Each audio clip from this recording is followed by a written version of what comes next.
रामकृष्ण हरी मित्रांनो, सकाळी सूर्योदय झाला आणि घरात दोन्ही लेकरांचा किलबिलाट सुरू झाला होता. त्यानंतर घरचं सगळं आवरून आम्ही थेट रानात गेलो होतो, कारण आज गावरान कांद्याचे गोट लावायचे होते. गोट लावण्यासाठी मम्मीने इथून कांदे घेतले आणि आम्ही थेट वावरात पोहोचलो.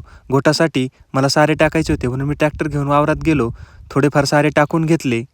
मला मागच्या वर्षी चिकनगुन्या झाला होता, त्यामुळे माझे गुडघे, हात, पाय खूप दुखतात. त्यामुळे मला ट्रॅक्टर चालवायला जास्त जमत नाही आणि मी ट्रॅक्टर घेऊन घरी गेलो तर या दोघांना ट्रॅक्टरमध्ये बसण्यासाठी आरती माझ्याकडे घेऊन आली. थोडा वेळ दोघांनाही ट्रॅक्टरमध्ये बसवलं. त्यांना खूप मजा वाटली. त्यानंतर पुन्हा वावरात गेलो. गोटासाठी कांदे कापून घेतले होते. आत्या, डुग्गू, रियांश सगळेच रानात गेलो होतो.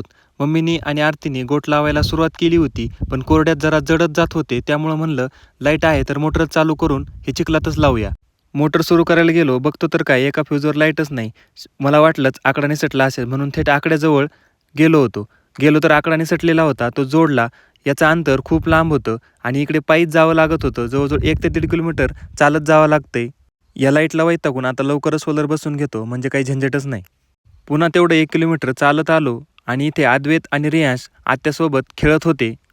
मोटर सुरू करून वाफे भरून घेतले आणि मम्मीनी आणि आरतीने कांदे लावायला सुरुवात केली. रानातलं सगळं काम आटपून आम्ही परत लगेच घरी आलो. रामकृष्ण हरी.